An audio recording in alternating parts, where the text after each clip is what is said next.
তুই ও স্টার্ট করবে কোনোদিন নিয়ে দিছে স্টার্ট তোর ডান তুই করবি স্টার্ট আর ও প্রশ্ন করবো প্রশ্ন তোর প্রথম প্রশ্ন তোর ফ্লোর তোর আজকে যা যাবো বিসমিল্লাহির রহমানির রহিম আর প্রথম প্রশ্ন আমার ভাইয়ের ওই আমরাও কিন্তু ভয় ভাই যাও দুলা ভাই সালাম আলাইকুম যাও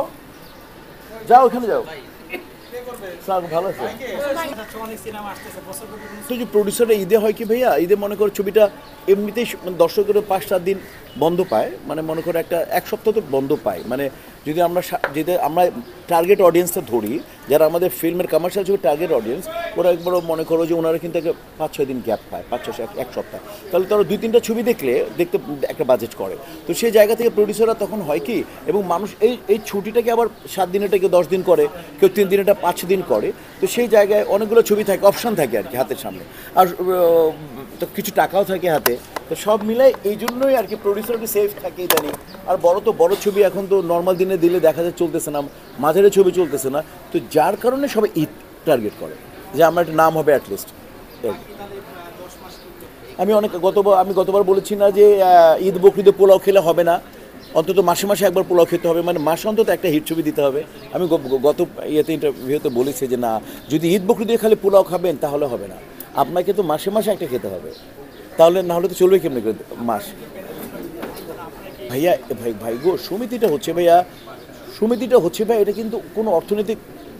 মানে সমাধান নাই শিল্পী সমিতি হচ্ছে আমি বলি একদম কনস্টিটিউশন দেখে আসো যে মিশা ভাই বলছে ঠিক আছে কিনা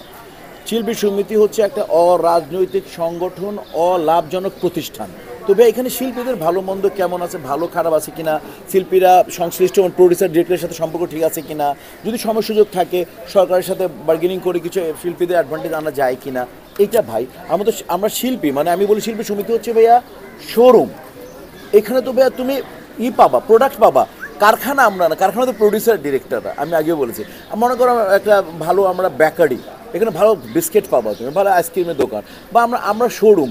আমরা কিন্তু কারখানা না কারখানা হচ্ছে প্রডিউসার ডিরেক্টররা আমি ক্লিয়ার করতে পেরেছি আমরা শোরুমে সেজে থাকি এখানে আমাদের সমিতিতে বসে থাকি থাকবো এখানে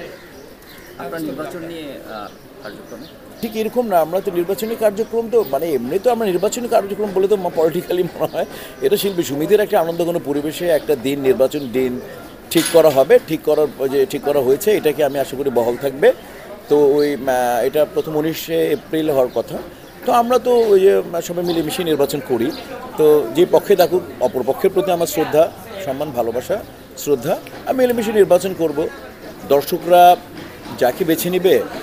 তাকে ইনশাল্লাহ আমরা মেনে নেব এই তো গতবারের নির্বাচনে তো আপনি অংশ নিয়েছি হ্যাঁ জি আমি এবার নির্বাচন করছেন এবং মানে আসলে এটা কি মানে যেহেতু একাধিকবার মানুষ আমাকে মানে কি বলবো যে করেছে সাপোর্ট দিয়েছে আমি তাদের কাছে কৃতজ্ঞ আমি সেক্রেটারি ছিলাম 2বারের প্রেসিডেন্ট ছিলাম তো নিশ্চয়ই আমার উপর তাদের একটা আস্থা কাজ করে নাহলে আমি এই অল্প বয়সে তো বেশি প্রেসিডেন্ট আমি হয়েছি বা সেক্রেটারি হয়েছি সিনিয়র ভাইস প্রেসিডেন্ট হয়েছি তো আমি তারা এটা ইনশাআল্লাহ আমার উপর যদি তারা সেবাটা চায় আস্থা রাখে তাহলে আমি অবশ্যই তাদেরকে সসম্মানে কলি ভাই আসসালামু আলাইকুম আমি সসম্মানে তাদেরকে তাদের যে কোনো সিদ্ধান্তই মেনে নেব জুনিয়র শিল্পীদের কিন্তু আমাদের আসলে তেমন কোনো ইস্যু নাই মানে এই নিয়ে আমাদের স্পেশালি তেমন কোনো নাই আমরা তাদের পক্ষে কাজ করব এটাই আমাদের ইস্যু আমার মনে হয় ওইখানে সবার যাওয়া উচিত তাই না এটা ফুল আপনারা রিকোয়েস্ট করছি আপনারা জাতির পিতা ফুল দিতে যাবো জন্মদিন থাকে সবাই ওইখানে যান আমি অনেক খুশি হব আমাকে তো আপনারা পাবেনই প্লিজ ওখানে এস কারাতে টিভি।